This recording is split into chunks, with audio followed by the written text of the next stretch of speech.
Good morning. Let's look at disorders of the male genital system.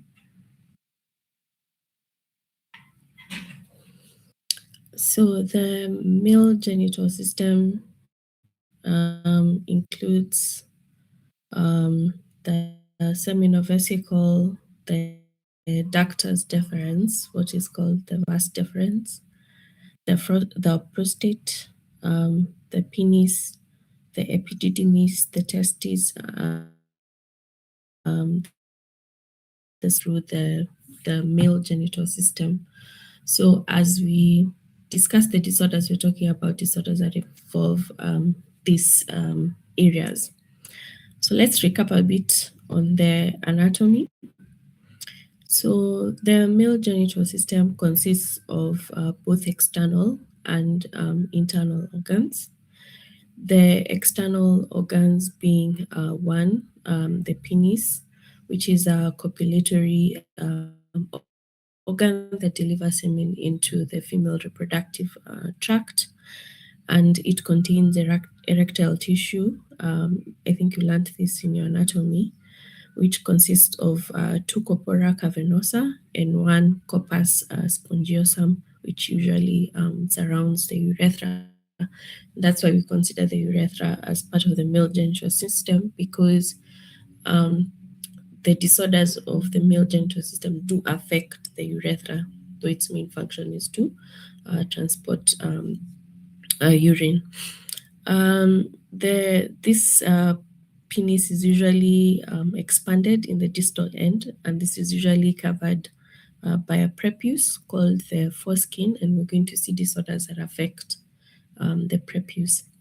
Then the other external organ in the male genital system is the scrotum, which is usually a skin-covered sac that contains the testes.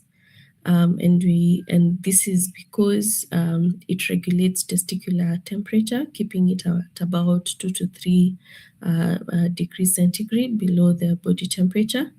And this is done via the dartos and the cremaster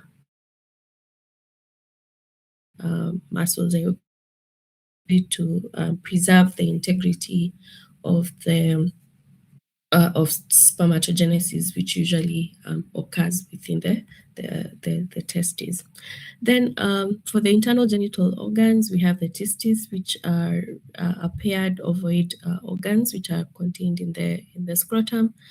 And the testes have two main functions: the exocrine function, which involves mainly the spermatogenesis, which occurs in the seminiferous tubules. And then the testis also has an endocrine function. It produces testosterone, which is secreted by the Leydig cells. And then we also have Sertoli cells within the testes, which usually support developing germ cells, and it forms the blood-testis barrier. If you remember from immunology, we talked about these sites that are protected from the immune system, these sequestered sites, and the testis is one of them. And this is because of the Sertoli cells that create this blood testis barrier and hinders the cells within the testis from entering into circulation. But this can happen in trauma and lead to an immunological response. Then we also have the epididymis, which is a coil duct on the posterior testes, and it is the site of sperm maturation, storage, and transport. Then we have the vas deferens, which is a thick-walled muscular tube that transports sperm from the epididymis to the ejaculatory duct. And when we talk about vasectomy as part of family planning, they usually do cut the vas deferens because it's the tube that transports sperm from the epididymis to the ejaculatory duct. Then we have your ejaculatory ducts, which are formed by the union of the vas deferens and the seminovesical ducts, and this usually open into the prostatic urethra, and that's why the urethra is part of the male genital tract. Then we have accessory glands within the male genital system.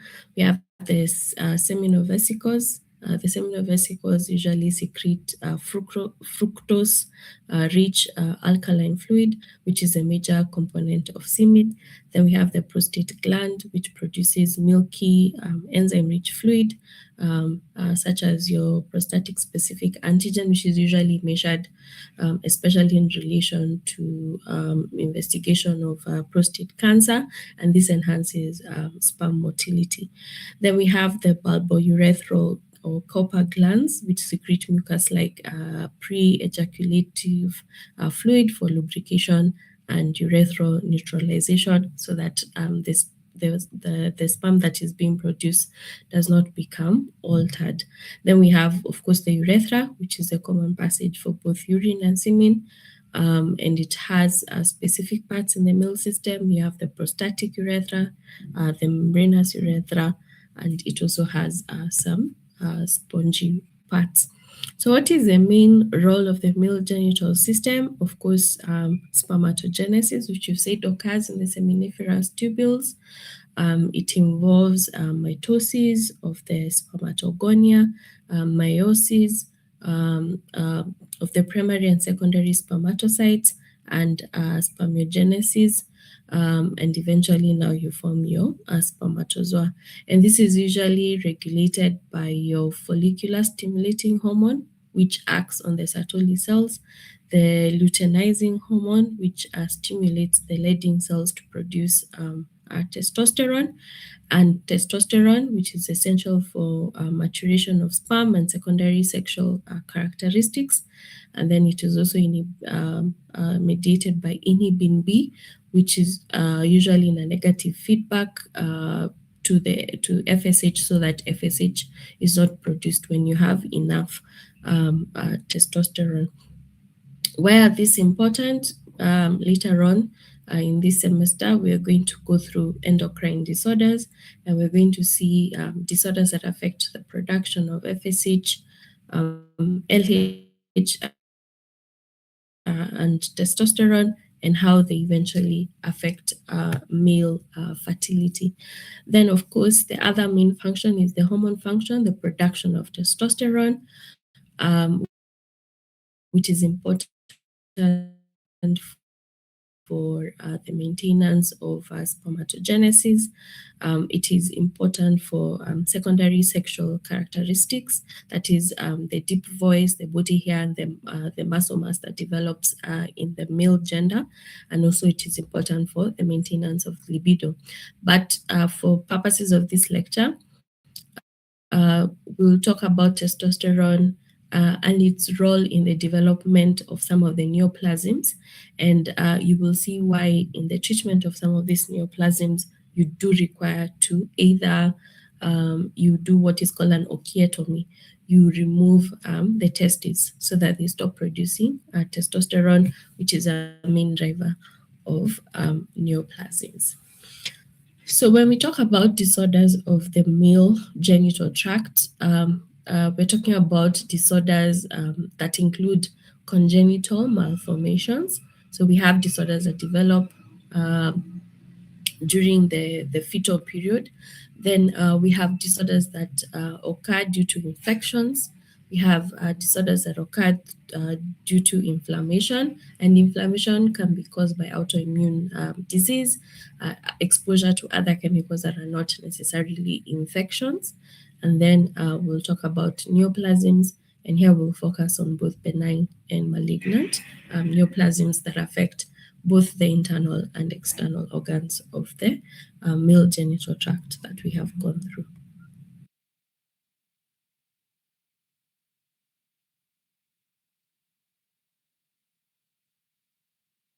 So we'll start with penile disorders, and we'll look at congenital malformations that affect the penis. The first condition is called hypospadia. And hypospadia is an abnormal opening of the urethra along the ventral aspect of the penis, anywhere along the shaft. Of course, the urethra is supposed to open at the tip, but for hypospadia, it opens on the ventral aspect along the shaft. The urethral orifice usually can be constricted, and this can result in urinary tract obstruction, and these patients usually will therefore have an increased risk of urinary tract infections.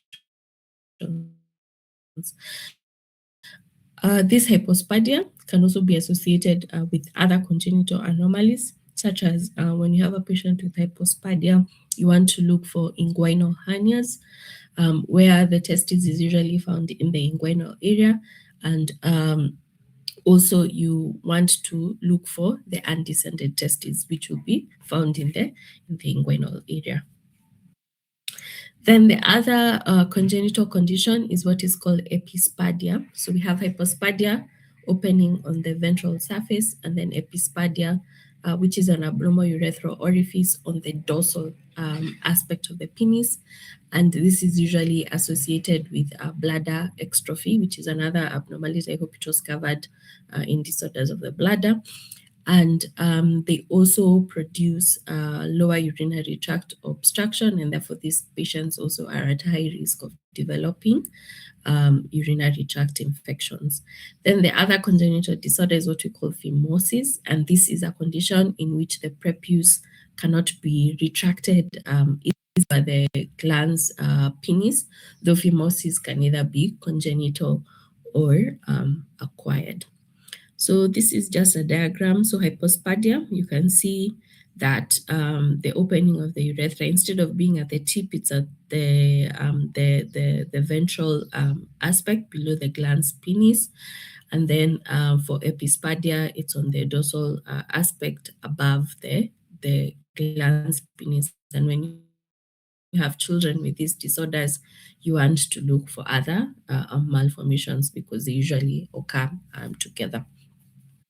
Let's look at infective disorders that affect the penis, and the most important are your sexually transmitted disorders.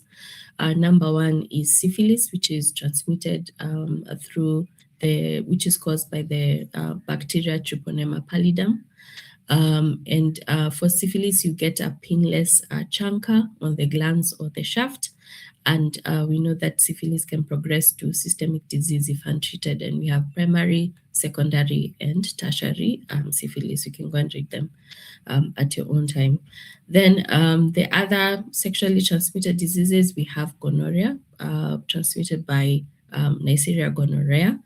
And in infections with gonorrhea, the patients get a purulent urethral discharge, and they also get dysuria. Dysuria is pain during urination. Then we have chlamydia, caused by Chlamydia trachomatis. And here they get a mucoid discharge, and they also get urethritis, so they also present with dysuria. The other thing is that chlamydia also causes a condition called lymphogranuloma venerum, where they have they have enlarged lymph nodes that are usually very, very painful. The other sexually transmitted illness is what is called chancroid, transmitted by the bacteria Haemophilus ducreyi, and chancroid is characterized by painful genital sores, which are usually painful genital sores with pus-filled lymph nodes that will be found within the groin, hence the name chancroid. The other STI is granuloma inguinale, which is transmitted by Klebsiella granulomatis.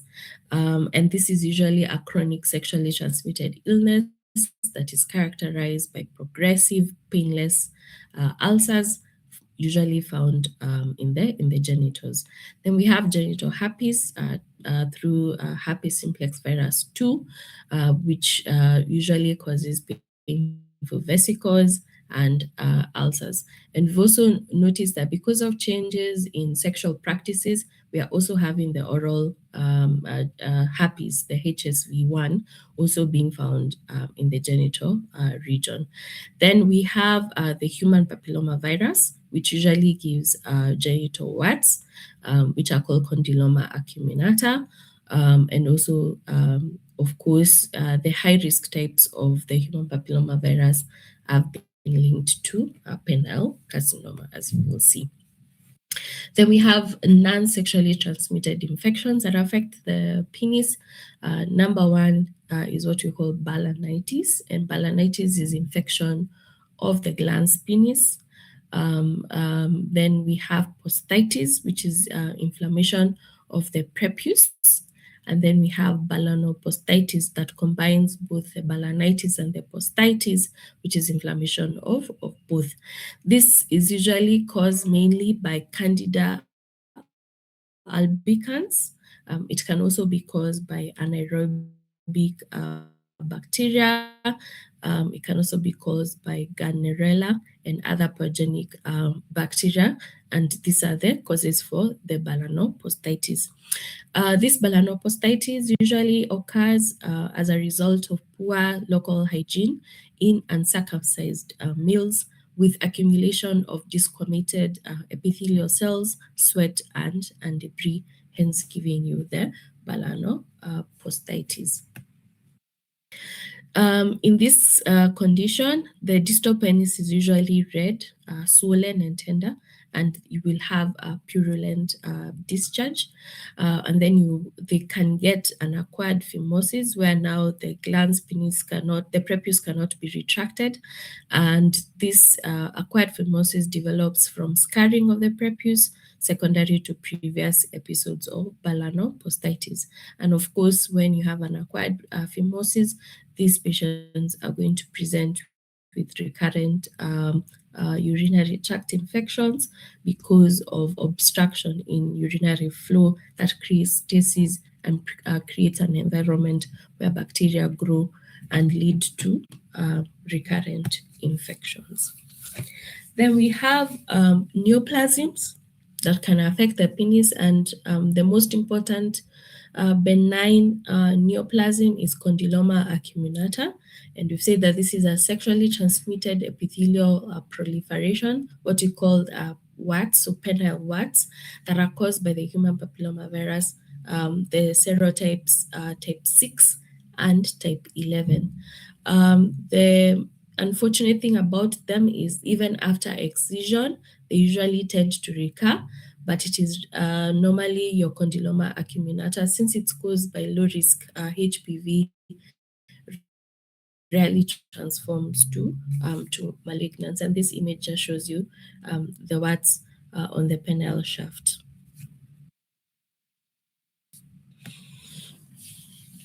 Then we have the malignant tumors that affect the penis, and the first thing is Bowen's disease or carcinoma in situ, which generally affects patients older than 35 years of age. And in these cases, men will typically present with solitary or multiple thickened gray, white, or red shiny plaques over the penile shaft. And when you take a histology, a sample for histology, it's going to reveal marked epithelial atypia with lack of ordinary maturation, but normally, because it's carcinoma in situ, there will be no invasion of the basement membrane. You're just going to see epithelial atypia, but no invasion through the basement membrane. So over the span of years, there will be transition to, if it is not identified early, there's usually transition to invasive carcinoma that occurs in approximately 10% of the cases. So for your invasive carcinoma, it's usually mainly your squamous cell carcinoma, which is the main histologic type of penile carcinomas, and it usually accounts for less than 1% of cancers in American males. We don't have local data, but a setup penile squamous cell carcinoma has a high incidence because also we have a lot of HIV. So the prevalence is higher in regions where circumcision is not routinely practiced. This prevalence is related to carcinogens accumulating under the foreskin, as well as infections with your high-risk human papillomavirus types, especially type 6 and 18. So most cases occur in men between the ages of 40 and 70 years of age, and it is characterized by slow growth and metastases. If they occur, they will occur to your regional lymph nodes, mainly the ones in the inguinal and the iliac region. Distant metastases from your penile carcinomas are usually uncommon.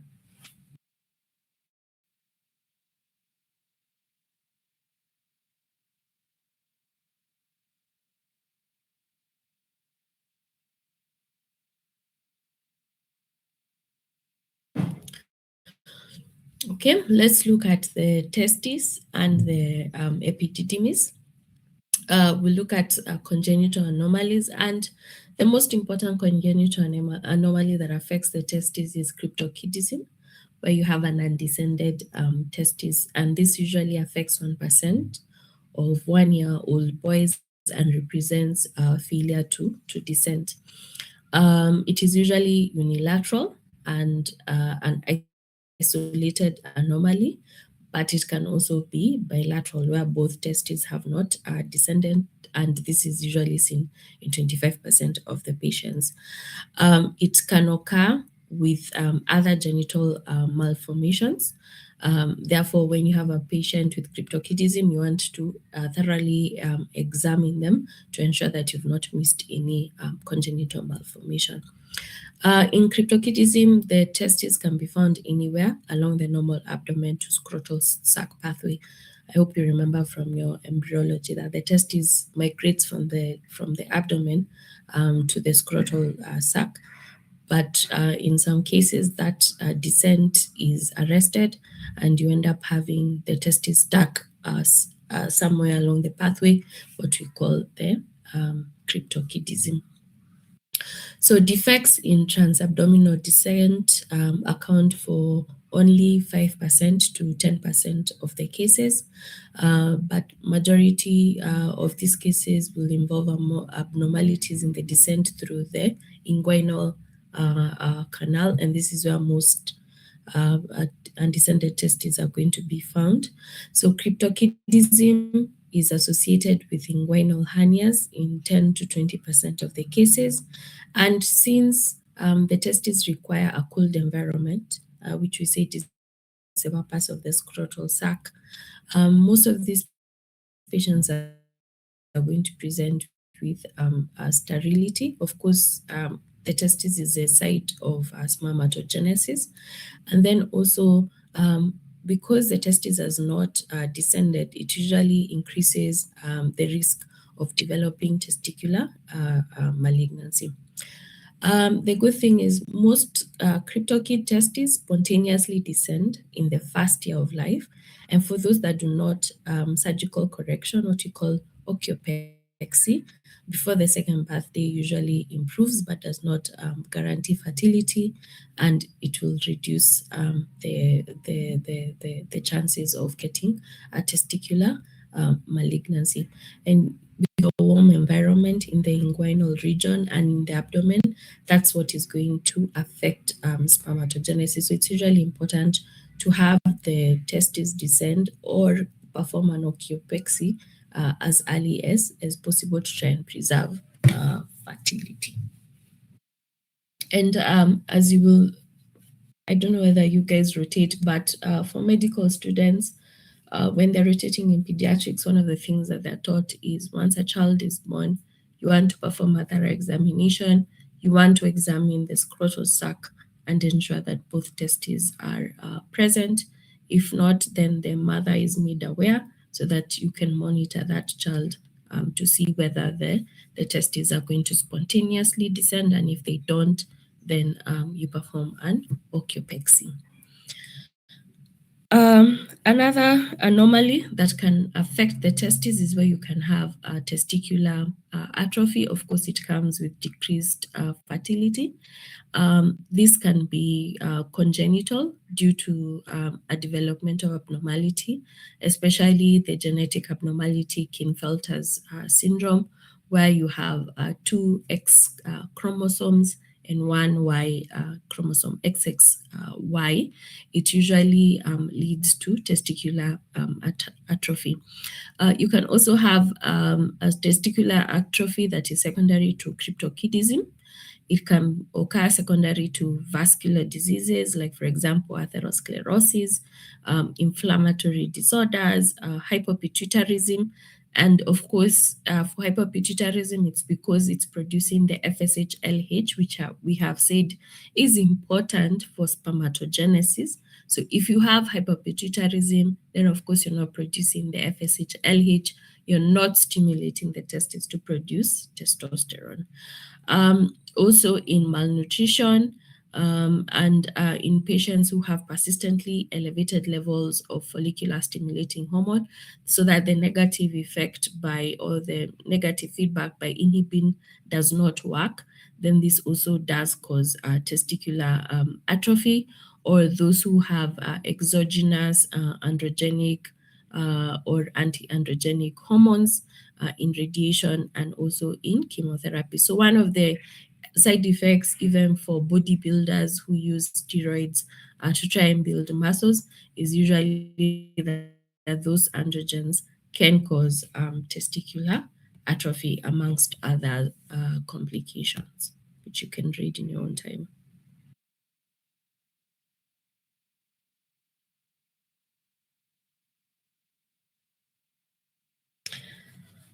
Let's look at infective and inflammatory disorders that affect the testes and the epididymis.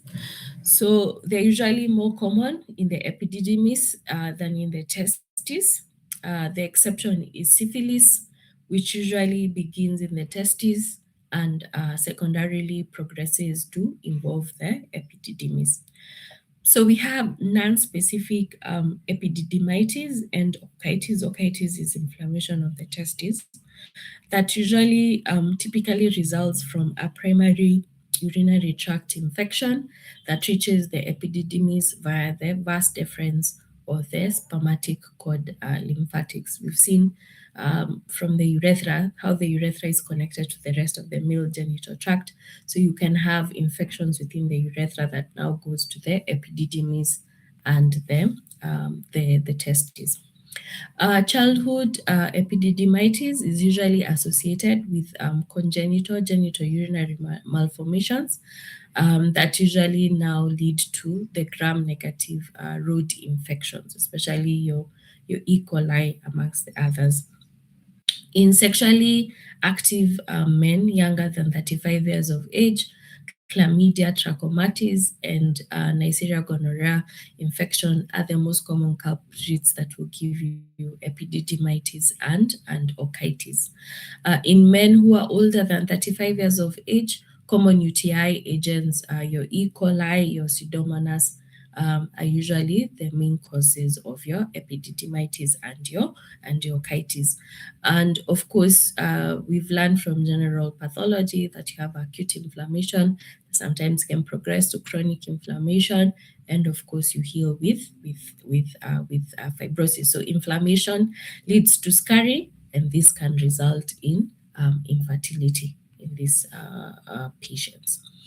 Then we also have granulomatous or autoimmune otitis that presents in middle age as a painless to moderately tender testicular mass of sudden onset.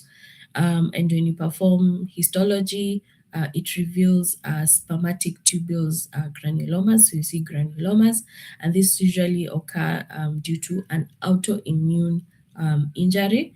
Hence, it can be called autoimmune otitis, or it can occur secondary to chronic bacterial infections, particularly tuberculosis, which are known to cause a necrotizing granulomatous inflammation. So when you see this, then you want to suspect either an autoimmune disease or TB. Then we have a specific inflammation where you can now point to the specific microorganism. Initially, we've said non-specific when you can't point to a particular microorganism, but when you point to a particular microorganism microorganism, now you give it the name. So it can be gonorrhea, which we said most cases represent a retrograde extension of infection from the posterior urethra to the prostate. It goes to the seminal vesicles and the epididymis, and if untreated, the infection can extend to the testes to produce suppurative orchitis. Then we have mumps. You can have mumps orchitis, which is uncommon in children, but it develops in 20 to 30% of postpubertal men who have been infected with mumps, especially where you've not been vaccinated.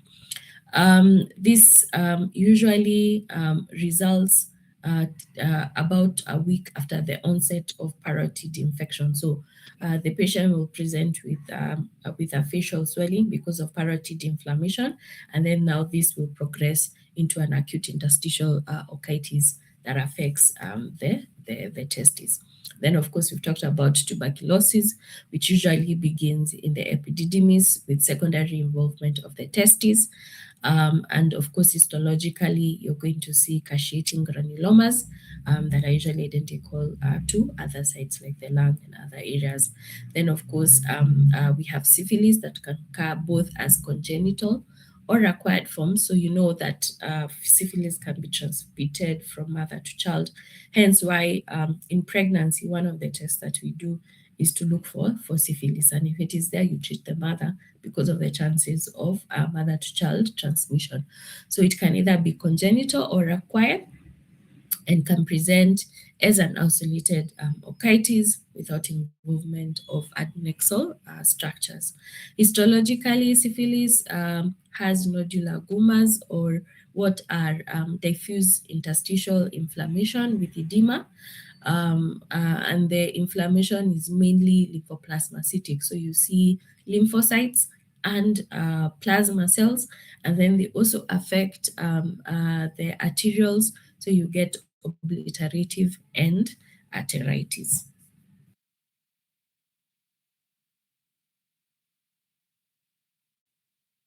Other disorders that affect the testes are vascular disorders, the most important being torsion. I'm sure we've heard about testicular torsion, which occurs due to twisting of the spermatic cord, which cuts off the testicular venous drainage.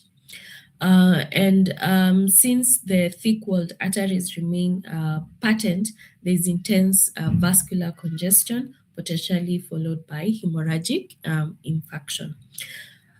You can have neonatal torsion that occurs in utero or shortly after birth, or the adult torsion. This is what we mainly see, that typically presents in adolescence as sudden dramatic testicular pain due to the twisting of the spermatic cord that cuts off testicular venous drainage.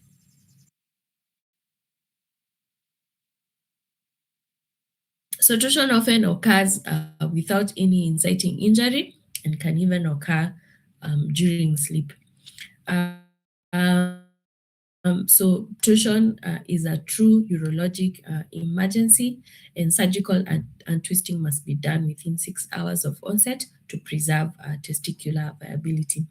If it is done after that, then that testis usually has to be removed because it usually is infected. So to prevent a recurrence of a similar fate in the contralateral testes, both testes are surgically fixed to the scrotum, what is called orchiopexy, to reduce the chances of twisting. And even if the testes cannot be salvaged, the other testes has to be fixed to the scrotum, what we call orchiopexy. We also have miscellaneous lesions that affect the tunica vaginalis that covers the testes that are going to present in these meals. An example is your hydrocele, where you have accumulation of serous fluid within the mesothelial-lined tunica vaginalis, usually due to generalized edema. So you'll find these patients probably they have heart failure or ascites or it can actually occur in isolation. Then we have a hematocele, which is accumulation of blood secondary to trauma, torsion, or a generalized bleeding diastasis, like patients who have hemophilia. We have a chylocele, which is accumulation of lymphatic fluid due to lymphatic obstruction, and this can occur in patients who have elephantiasis. I don't know whether this is taught to you in microbiology, but one of the areas that is affected by elephantiasis is usually the testes. Then we have a spermatocele, which is a local cystic accumulation of semen in dilated dactyli efferentes or rete testes, and this usually require a surgical intervention. We also have something called varicocele, where you have dilated veins in the spermatic cord that may be symptomatic or contribute to infertility, because the dilated veins create a warm environment that you don't want near the testes, and therefore they will contribute to infertility. You can also have a malignant mesothelioma. This is a cancer that will arise from the mesothelial lining of your tunica vaginalis, but this is very rare. Let's look at the main testicular neoplasm, which account for less than 1% of malignancies in males. Most males will have other malignancies. The good thing about testicular neoplasms is they're usually highly curable, even if they present in advanced stages, and 95% are usually germ cell tumors that are aggressive but curative. Germ cell meaning that they are arising from the cells that where the sperms usually are generated from. Then we have 5% that are sex cord stromal tumors. Of course, these are affecting your Sertoli cells and your Leydig cells. These are usually benign but are associated with hormonal syndromes. We talked about Sertoli and Leydig cells. You can also have mixed tumors that are both your germ cell and your sex cord stromal cells. Lymphatic spread is usually common to the periaortic, iliac, mediastinal, and supraclavicular nodes, but not to inguinal nodes unless a previous scrotal or inguinal surgery or invasion of the scrotal wall has occurred. It usually spreads fast to your ipsilateral node. This means that if it is affecting the left testes, then you expect that the first place it spreads to is your left inguinal lymph nodes.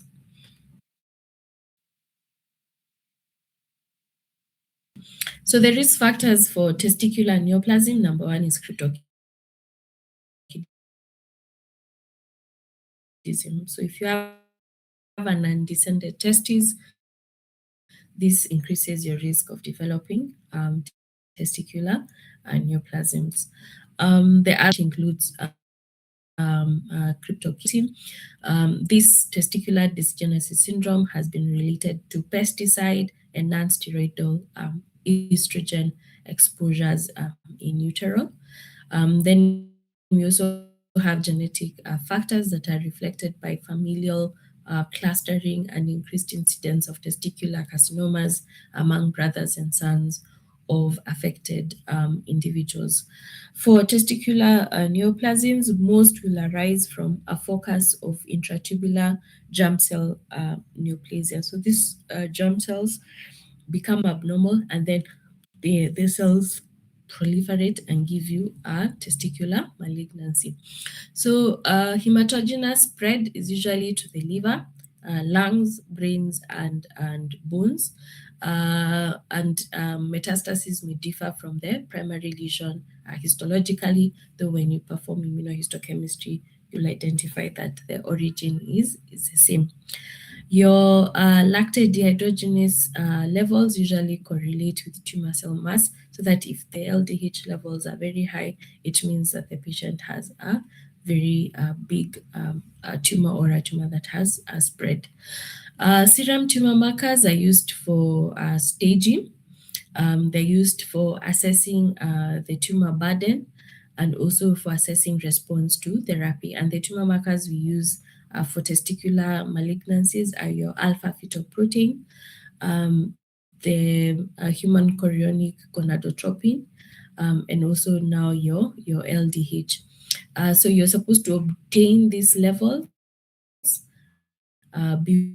before or immediately after ocuotomy, and if elevated, so you start with the levels before surgery. Once you've performed surgery, you expect that the levels of your alpha fetoprotein and HCG are going to go down.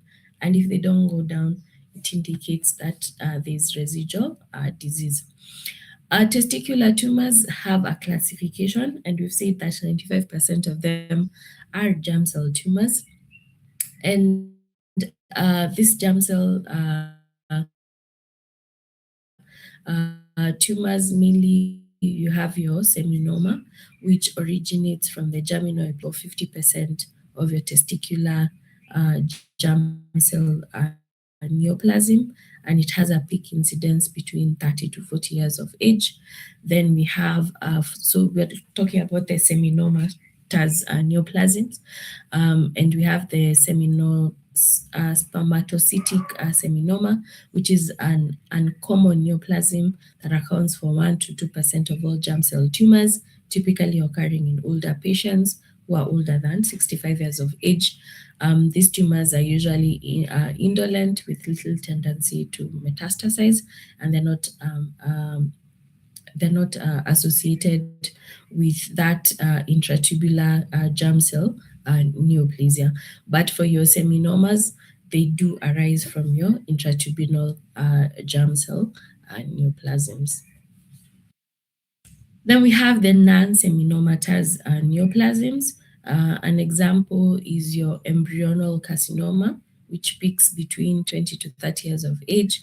We have the yolk sac tumor, which is the most common testicular neoplasm in patients younger than 3 years of age. And the prognosis of this neoplasm is usually very good. We have choriocarcinomas, which are highly malignant neoplasms composed of both cytotrophoblastic and syncytial trophoblastic elements. You can also see choriocarcinomas in females. Then we have teratomas, which are neoplasms showing differentiation along the endodermal, mesodermal, and ectodermal lines, and this occur at any age. So you find a tumor that has hair, it has teeth, and I'm sure you've learned about this in ovarian tumors. We also have what are called mixed germ cell tumors. So you can have a germ cell tumor that is a combination of two tumors. 70% of these tumors are associated with elevated alpha fetoprotein, human chorionic gonadotropin HCG, and they also do have elevated levels of your LDH. And your non-seminomatous neoplasms are usually more aggressive than your seminoma. Then the second category is your sex cord stromal tumor, and we say these ones arise from your Leydig cells and your Sertoli cells. So your Leydig tumor cells, this account for only 2% of all testicular tumors. Most occur between the age of 20 to 60 years, and these tumors usually produce androgens, estrogens, and or as other corticosteroids. Then we have Sertoli cell tumors, which typically present only as a testicular mass and are usually hormonally silent, and 10% will go or transform to malignancy. We said that sex cord stromal tumors are mainly benign, but they can progress and become malignant. We also have granulosa cell tumors, and you can have also mixed tumors. You can have a Sertoli Leydig tumor, for example, or you can have even tumors that have both sex cord elements and you also have the germ cell element. But because of the production of hormones, most of the patients are going to be identified because of the effects of the hormones that are being produced. So most patients are going to come to you with symptoms of excessive hormones, and then now when you perform your examination and radiology, you find that they have a testicular mass. We said that they are mixed germ cell sex cord stromal tumors. An example is gonadoblastoma, and we also have an unclassified mixed germ cell sex cord stromal tumor. The other type of malignancy is your testicular lymphoma, which accounts for 5% of all testicular neoplasms and are the most common testicular tumors in patients older than 60 years of age. Most are usually diffuse large B cell and non-Hodgkin's lymphomas, and these lymphomas usually disseminate widely with a high incidence of central nervous system involvement. So these patients might present to you with tumors in the brain. So let's look at the prostate. So you have inflammatory lesions that affect the prostate. Of note is your acute bacterial prostatitis. This is typically caused by organisms associated with your urinary tract infections, mainly your E. coli, Escherichia coli, and other gram-negative rods. We talked about Pseudomonas, Proteus, and you can also have other microorganisms like your enterococci and your staphylococci. So prostatic infection occurs through urinary reflux or lymphohematogenous seeding from more distant sites. So bacteria can move from even the heart and then seed within the prostate. It can also follow catheterization or surgical manipulation around the male genital system.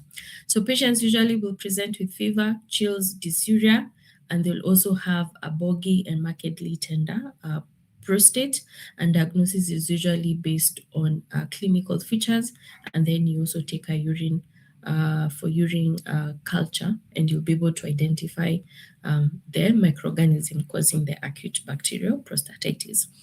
We also have chronic bacterial prostatitis, which is an insidious disorder that can be asymptomatic or associated with low back pain, suprapubic and perineal discomfort, and these patients can also present with dysuria. So dysuria is pain during urination.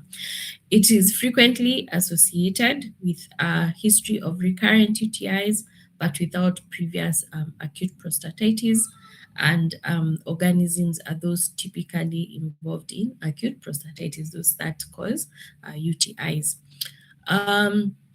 Because antibiotics penetrate the prostate poorly, bacteria find a safe haven and can recurrently seed the urinary tract. So treatment usually has to be very aggressive.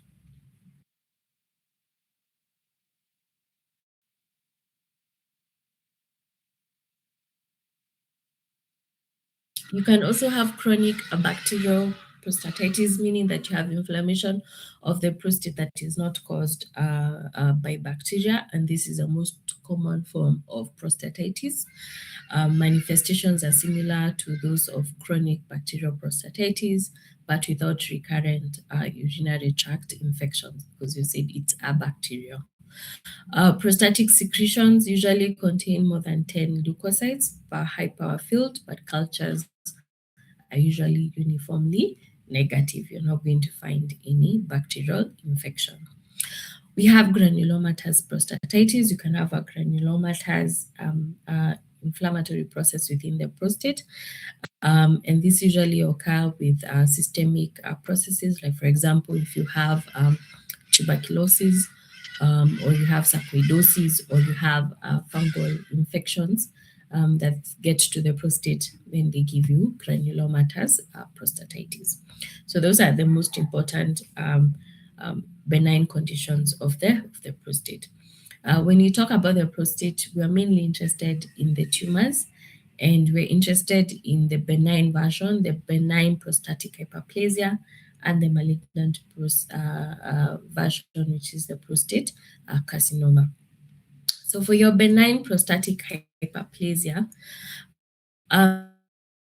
it is caused by usually that will compress the urethra, and the male patients are going to present with features of urinary flow obstruction because of that compression of the urethra. The incidence of benign prostatic hyperplasia increases with age, and you're going to find a lot of men after their 60s suffering from benign prostatic hyperplasia. How do you develop benign prostatic hyperplasia? What is the pathogenesis? The critical mediator in this process is utilized by the stromal cells of the prostate from secreted by your testes, and then now the testosterone gets to the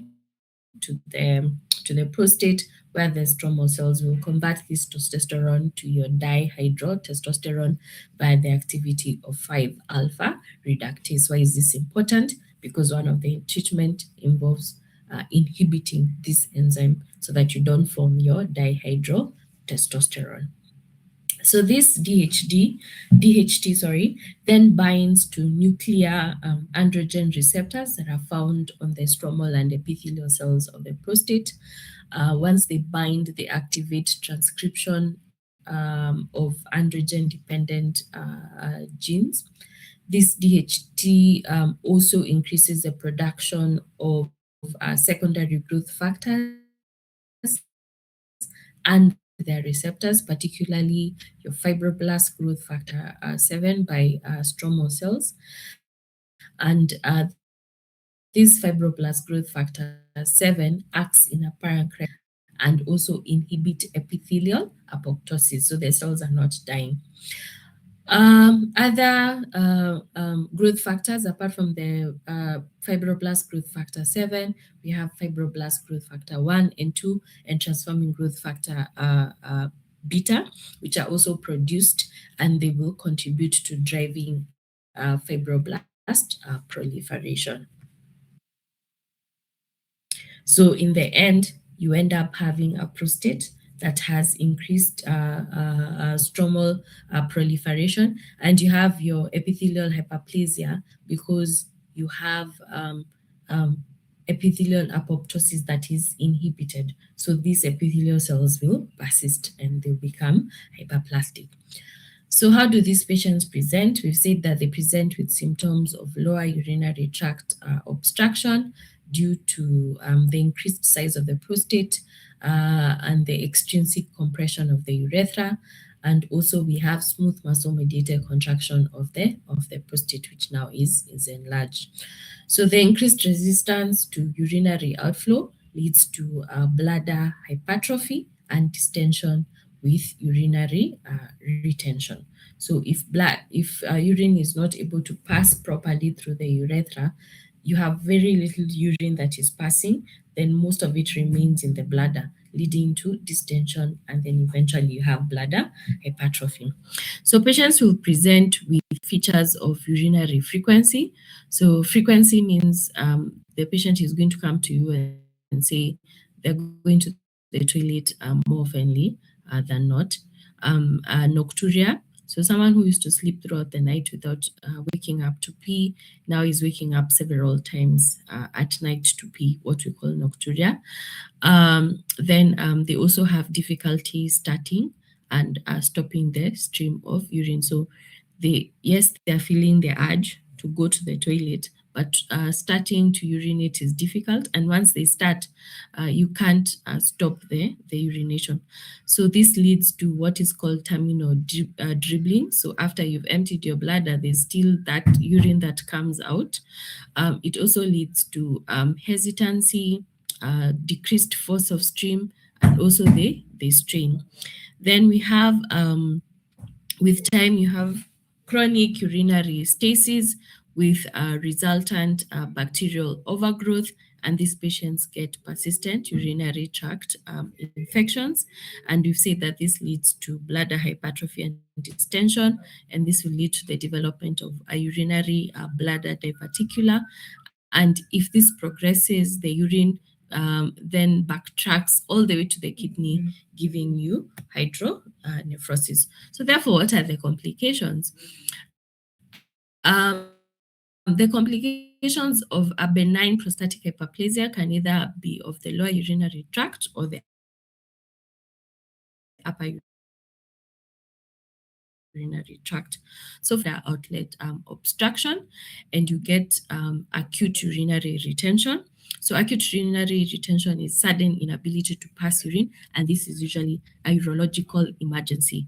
You can imagine how when you feel the urge to pass urine and you go and you cannot pass urine. So for these patients, they usually have a lot of pain and they'll rush to the hospital, and the doctors either have to put a catheter or do a suprapubic they put a suprapubic needle and remove the the urine.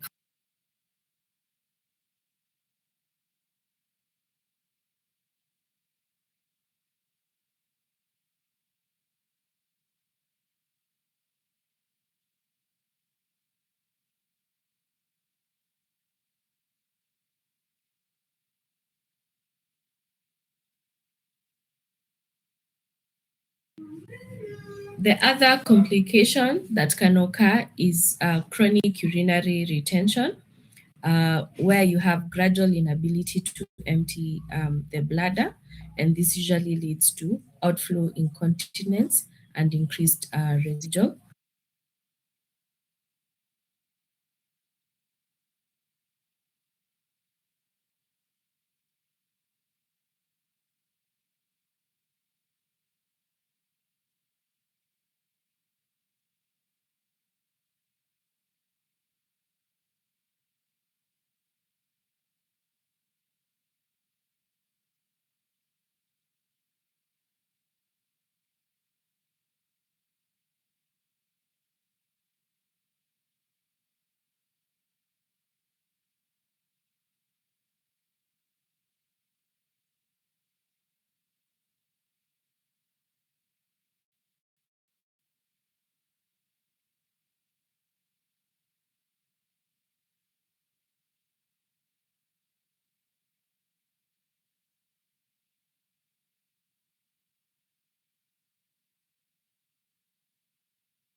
So other complications that develop is you can get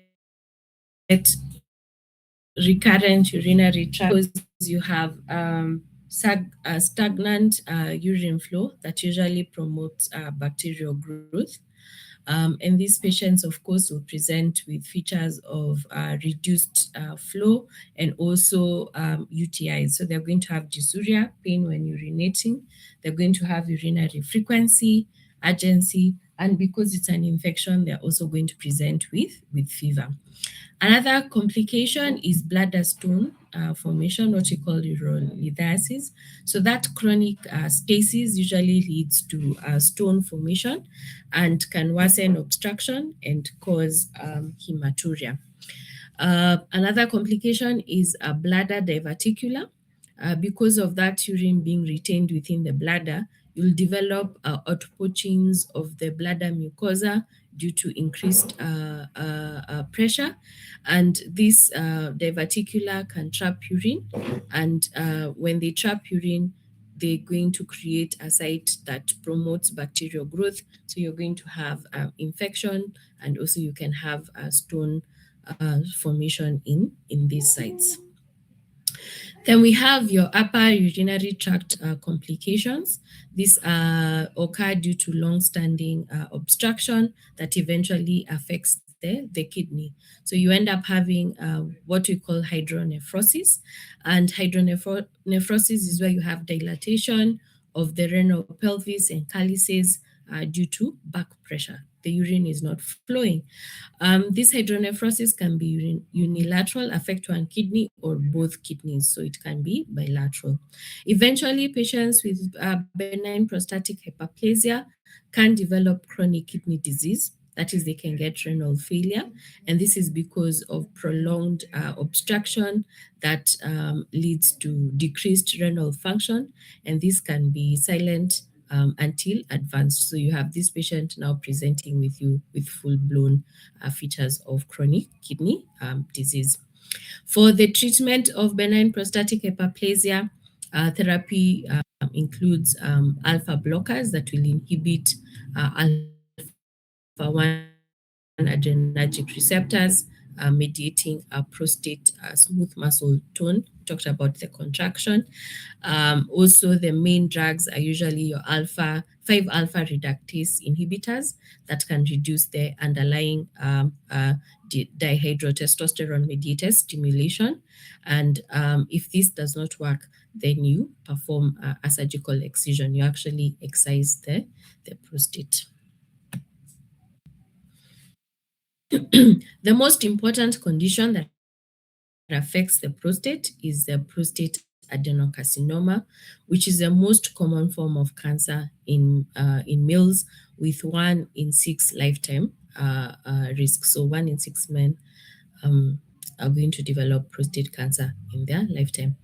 It usually originates from the prostatic secretory epithelium, and it is responsible for 9% of all cancer deaths worldwide. In Kenya, it is the commonest cancer in males. The incidence of prostate cancer increases with age, and it is more common in blacks than in whites. The thing about prostate cancer, it has different clinical behavior. In some patients, it can be aggressive, causing sudden death. Metastasis is quick.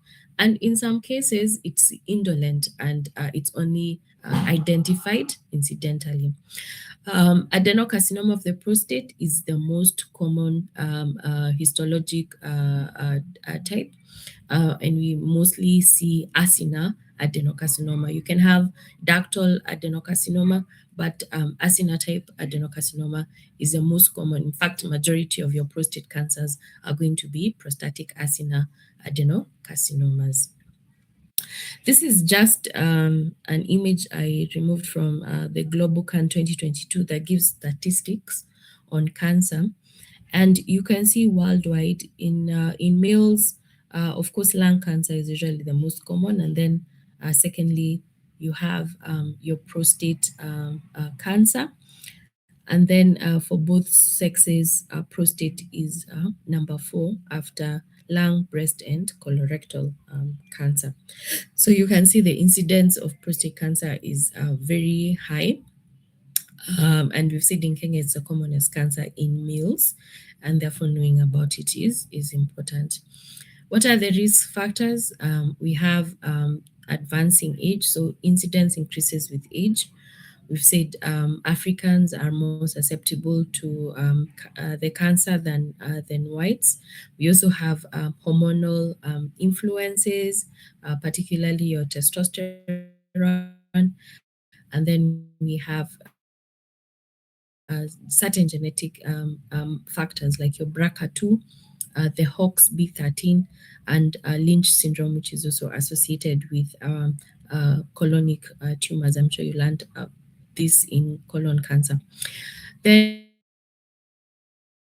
also environmental factors that influence the development of which diet. So prostate cancer cells depend on androgen interaction with androgen receptors to activate pro-growth and pro-survival genes. So for those who take endogenous, this also increases the risk of developing prostatic cancer.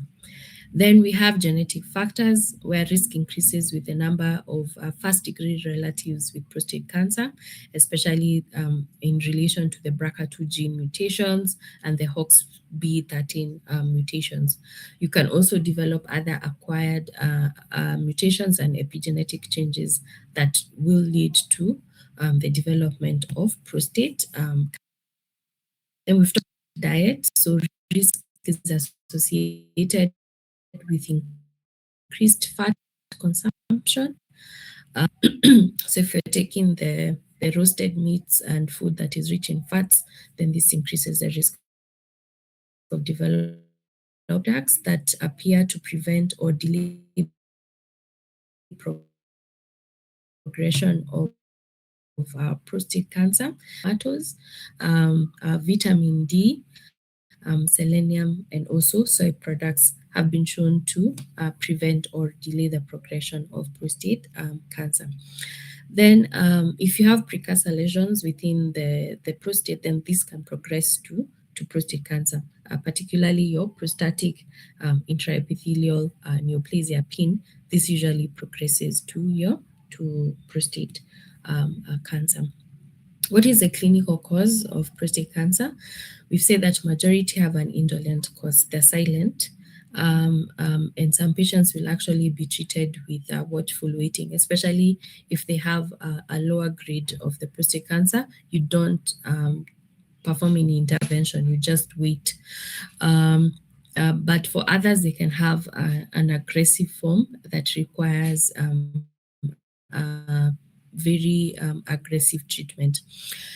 Hematogenous dissemination occurs primarily to bone, most often in the form of osteoblastic metastasis. In fact, you will find that there are many patients who present to you with paralysis, and it's because this prostate has progressed and metastasized to the vertebral bone, caused vertebral collapse with compression of the spinal cord, and these patients present with paraplegia. This prostate can also spread to local nodes, so especially your inguinal, and can also go to further lymph nodes. Diagnosis of prostate cancer is usually based on, you can get a true cut biopsy, or you can perform a transurethral resection of the prostate, TURP, or you can perform a prostatectomy and then you examine histologically to see the presence of cancer. The most important thing when you have the sample for us pathologists is to give what is called a Gleason grade and give a Gleason grade group, because this usually has prognostic implications. And then also for patients, you want to know what their PSA levels are. PSA levels usually correlate with the stage, and they're also good for monitoring treatment that you expect. You start with the high PSA levels once you've performed surgery and you've given them chemotherapy, radiotherapy. You expect the PSA levels to go down, so you monitor them with their PSA levels. So this is just to show you that we have Gleason grading. We have so we use mainly Gleason grading 3, 4, and 5, and then we combine them to give you Gleason grade groups. So as you go from 3 to 5, you have increasing tumor aggressiveness. So that if you see a histology report with a patient having a Gleason grade 5 cancer, this is a very aggressive cancer. So once you get that, we give them what are called Gleason grade groups. So in a prostate, when you have a prostate biopsy, most of the time you'll find two patterns in the prostate biopsy. So you can find a patient with Gleason 3 and Gleason 4. So you decide which is the most predominant. If it is 4, then you give them 4 plus 3. If it is 3, you say 3 plus 4.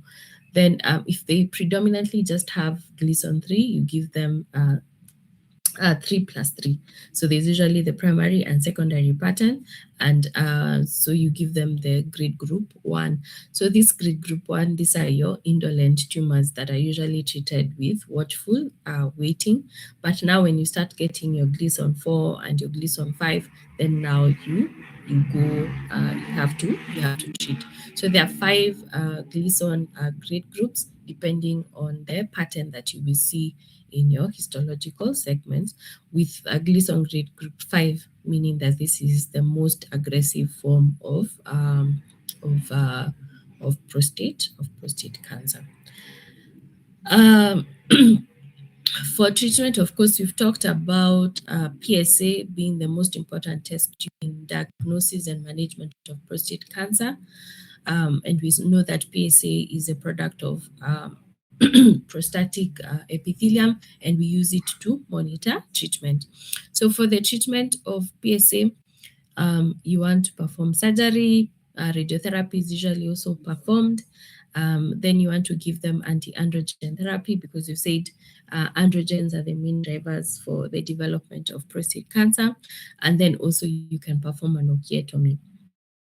So in some cases, you do remove the main androgen, which is testosterone. So you remove the testes. So sometimes these can occur, and then of course you monitor the patient using PSA.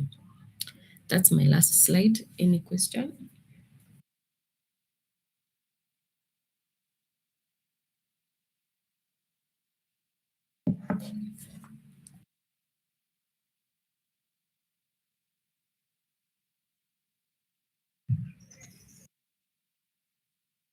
Okay, if there's no question, let's meet on Friday morning for your cat one.